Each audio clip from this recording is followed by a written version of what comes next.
사장이 직원들한테 조크했을 때 직원들이 웃는다고 절대로 네가 웃겼다고 생각하지 마라. 저 16세 소녀에게는 전화기 버튼이 필요가 없는 겁니다. 뭐 스냅챗하고 이렇게 메신저 하면 되는 거지.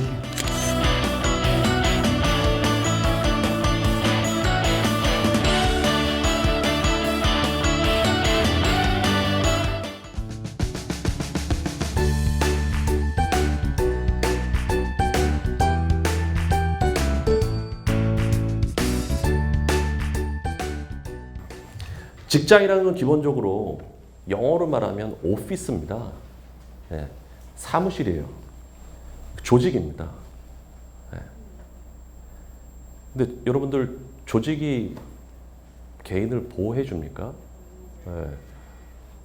보호해 주지 않습니다. 나빠서가 아니라 지금 세상이 그렇게 흘러가고 있는 겁니다. 직업이라는 것은 프로페션이라는 거죠. 커리어라는 거죠. 직업이라는 건 기본적으로 제가 정의하는 것은 직장을 떠나서도 돈을 벌 수 있는 상태를 직업이라고 얘기하는 겁니다. 대략 25세 전후해서 우리가 한 20년에서 25년 직장을 다니는데 그 직장에 다니는 동안 우리가 해야 되는 건 뭐냐면 자기 직업을 만들어 갖고 나와야 된다는 겁니다. 네. 자기 직업을. 네. 그러니까 통닭집을 하더라도 나와서 할 게 없어서 통닭집을 하는 사람과 자기가 어릴 때부터 정말로 좋아하는 게 통닭이어서 여기저기 다니면서 통닭에 대한 레시피도 연구하고 자기 나름대로 취미 생활도 해서 그래서 닭집을 하는 건 굉장히 다른 겁니다. 네. 후자는 직업이 있는 거예요. 전자는 직업이 없는 겁니다. 그러니까 사실 직장과 직업에 대해서 구분하는 이런 그 질문들은 사실은 굉장히 불편한 질문들입니다. 내가 내 직업을 만들어가고 있느냐. 불편하기 때문에 대다수의 사람들은 어떻게 합니까? 아침에 정신없이 출근해서 100여 개가 넘는 이메일들을 확인하고 여러 미팅에 가고 저녁에 또 만나서 회식하고 이 바쁜 생활 속에 중요한 질문들을 사실은 계속 미루죠. 네. 그러다가 그 힘든 질문을 보통 어떤 때 받아들이게 됩니까? 자기가 최악의 상태일 때 그 질문에 마주하게 되죠. 그러니까 최악의 상태가 오기 전에 사실은 그 힘든 질문들을 자기 자신한테 던지는 것이 중요하다는 것이 사실은 제가 말씀드리고 싶은 부분입니다. 여러분들이 조아리의 창이라는 거 아마 아실 겁니다. 저에 대해서 제가 아는 부분이 있고 제가 모르는 부분이 있고 저에 대해서 남들이 아는 부분이 남들이 모르는 부분이 있죠. 네. 저에 대해서 저도 알고 남들도 아는 건 이거 뭐 다 아는 공공의 지식인 거고 저에 대해서 저도 모르고 남들도 모르는 건 이건 뭐 어쩔 수 없는 거고 저에 대해서 저는 아는데 남들이 모르는 부분이 있죠. 이건 비밀에 해당되는 거죠. 네. 우리가 자기 개발과 관련해서 제일 중요한 부분이 이겁니다. 저에 대해서 남들은 다 아는데 저만 모르는 부위가 있습니다. 네. 저런 거를 나타내주는 좋은 말이 그런 겁니다. 사장이 직원들한테 조크했을 때 직원들이 웃는다고 절대로 네가 웃겼다고 생각하지 마라. 네, 라는 거죠. 직원들 진짜 웃겨서 웃기는 게 아니라 사실은 사장이니까 웃어준다는 거죠.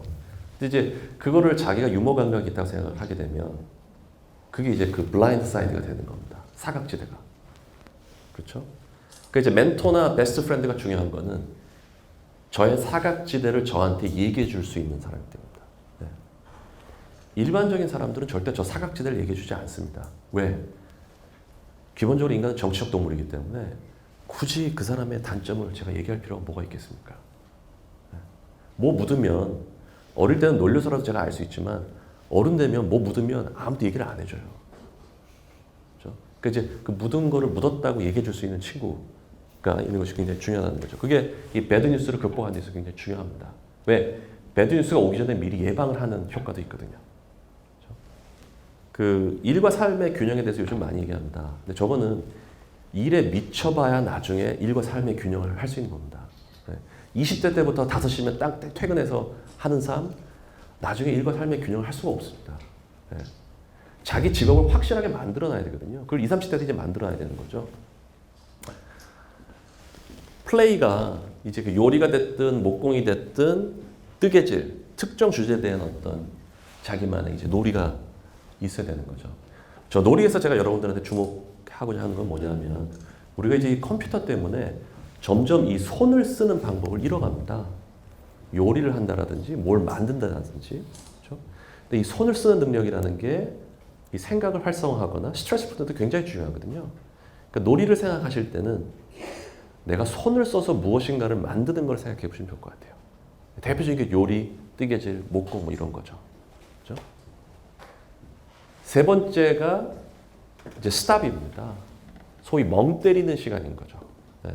그러니까 자기 삶에 대한 장기적인 생각을 하기 위해서는 스탑하는 게 중요하다. 저 아래 거는 저한테 이제 플레이가 되는 게 목공입니다. 가구를 만들고. 그래서 최근에는 사실은 수요일은 제가 직장을 안 나가고 뭐 사업을 하니까 이제 그렇긴 하지만 목공소에 가서 일을 하거든요. 그래서 저희한테는 제가한테는 굉장히 중요한 놀이이자 모르겠습니다. 저걸로 돈을 벌 수 있을지 모르겠지만 네. 어쨌든 저한테는 굉장히 좋은 놀이가 되고 있습니다. 그래서 직업, 관계, 경험, 또 역사, 또 배드뉴스, 균형 6가지 생각해 보시면 좋겠고 아주 현실적으로는 직장과 직업을 절대로 동일시하지 마시라. 네. 절대로 직장은 여러분들을 보호해주지 않습니다. 하지만 직업은 여러분들을 보호해줍니다. 라는 게 제가 꼭 여러분들께 드리고 싶은 말씀입니다. 제 발표는 여기까지 마치도록 하겠습니다. 감사합니다. 이 그림에서 없는 건 뭘까요?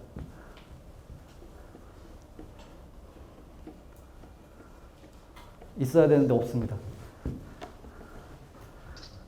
16세 소녀의 첫 화면인데 없잖아요, 뭐가. 네, 전화가 없습니다. 자, 우리가 예전에 전화기라고 불렀다가 휴대폰이라고 불렀다가 스마트폰이라고 부르고 있습니다. 세상의 변화에 따라서 이야기들이 달라지는 거죠. 정의가 달라지는 거죠. 네. 저 16세 소녀에게는 전화기 버튼이 필요가 없는 겁니다. 뭐 스냅챗하고 이렇게 메신저 하면 되는 거지. 뭐 우리 학생들도 마찬가지예요. 유일하게 전화가 필요한 건 엄마가 너 학원 갔니? 라는 전화를 받는 거 정도? 그러면 세상이 이렇게 바뀌어 있는 거죠. 그렇게 보면 그러니까 우리가 사용했던 자기 세대에 사용했던 것들이 자꾸 밀려나고 있다는 거. 뭐 나는 G마켓 세대예요. 이 말이 맞죠. 근데 지금은 쿠팡이 또 있는 거고 이러한 서비스 자체가 나이를 먹게 되므로 새로운 청중과 끊임없이 대화하는 것이 굉장히 중요합니다. 세상의 흐름이 그들로부터 나옵니다. 그러니까 그 한국인 교수 중에 이제 뉴욕 주립대 교수가 하나 있는데 이 대학원생들하고 강의를 하면 그 미국의 방송국 그 MBC의 사장이 한 달에 한 번씩 온대요. 와서 뭘 하냐면 펍에서 대학원생들이 대화를 하고 있는 거를 2시간이고 3시간이고 그냥 듣고 간다는 거예요. 아, 이 사람들이 무슨 생각을 하며 사는지를 듣고 가는 거예요. 그래야 반영을 할 수 있어요. 그리고 컨설팅 피도 지불하고 간대요. 자기 시간에 대해서 지불하고. 그럼 뭐 그걸로 술 먹겠지만 하여튼 새로운 청중의 흐름이 어디로 가고 있는지를 잘 따져서 움직임을 찾아내는 것도 굉장히 중요한 일이라고 생각합니다. 우리가 패스트 팔로우 추격자 전략의 시대에 살고 있었을 때는 자신의 역할을 적당하게 체계적으로 그리고 사내 정치를 잘하면 살아날 수 있는 이런 시대에 살고 있었습니다. 그러나 아까 말씀드린 것처럼 모든 기업은 미디어다. 모든 개인은 미디어다. 그리고 모든 개인은 이제 방송국인 시대가 되어가고 있죠. 또 하나는 모든 기업은 학습 조직이다. 나 스스로도 학습 조직이다.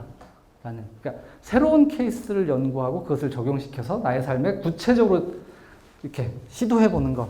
새 시대가 왔다고 생각이 됩니다. 그래서 스스로가 새로운 것들을 흡수하고 받아들이지 않으면 안 된다. 이런 생각들도 갖게 되죠. 책 진짜 안 팔리죠. 근데 책 보는 습관이 바뀐 거예요. 책을 처음부터 끝까지 정독해서 무언가를 찾아내는 작업이 아니에요, 이제. 이 안에서 내가 한 가지만 얻으면 되는 거예요. 더더욱 불을 켜고 보는 이유는 뭔지 아세요? 내가 찍을 한 장면만 찾아내면 되잖아요. 그리고 이렇게 해서 적어야 되잖아요, 소셜미디어에. 그러니까 음식 찍는 거하고 똑같아요. 그런 쪽으로 바뀌어 있단 말이에요. 네. 그러면 그 접점을 찾아내는 거고, 책에 대한 습관이 바뀐 거고, 책을 대하는 태도가 달라진 거죠. 라이프 스타일이 완전히 달라진 거죠. 그러니까 그런 차이들을 발견해서, 그러니까 뭔가 내가 새로운 일을 해야 되고 지금 하는 일을 할 때 시대가 어떻게 변화했는가를 내가 찾아서 나의 몸과 이 몸이 조응하는가, 그리고 나는 이 부분을 따라갈 수 있는가, 그리고 새로운 문화를 나의 지금 일로 구체적으로 시도하고 연결시킬 수 있는가, 이런 것들의 시대라는 거죠. 그래서 내가 보는 날 10년 후의 계획을 짜는 것이 중요한 게 아니라 2년의 계획을 잡고 이 안에서 내가 나의 포트폴리오를 어떻게 구성하는데 즉각적인 세계와 나를 연결시키는 것이 굉장히 중요합니다. 물론 이 방법밖에 있는 건 아닙니다. 이게 일반적인 게 됐다는 거고요. 이것을 역행하는 방법으로 찾아낼 수도 있겠죠. 저는 제가 네 번째로 아까 세 가지 우발적 삶을 살고 있다고 말씀드렸는데 네 번째 우발적 삶은 서점이 될 가능성이 높습니다. 서점이 삶의 공간으로서, 대화의 공간으로서 새로운 이야기를 만들어. 그런데 예전 서점처럼 하면 안 되겠죠. 나중에 제가 서점을 한번 놀러 오세요. 새로운 생각을 담아보려고 합니다. 그러니까 구글은 모든 프로젝트를 2년 단위로 끊어버립니다. 2년 동안 성공하지 못하면 아예 잘라버리는데요. 그러니까 예전에 비해서 실패 비용이 굉장히 낮아졌어요. 언제 어디서 내가 오늘 뭘 하고 싶으면 미디어 금방 만들 수 있잖아요. 새로운 도전을 할 수 있고 사실은 인터넷 안에 모든 자료와 근거들이 다 나와 있거든요. 새로운 경험을 할 수 있는. 이게 보따리 싸서 상경해야 되는 게 아니란 말이죠. 그러면 이 시대에 굉장히 중요한 거는 빠른 실패 시스템을 갖는 겁니다. 그래서 실패하고 시도해서 실패해서 성공하는 지점을 찾아내는 거죠. 근데 예전에 비해서 그 시간과 속도가, 그 다음에 접근권이 월등하게 원초적으로 달라졌기 때문에 자신의 삶 안에, 우리 삶 안에 빠른 실패 시스템을 도입하는 것이 굉장히 중요하다. 그래야 좋은 성공을 찾아낼 수 있는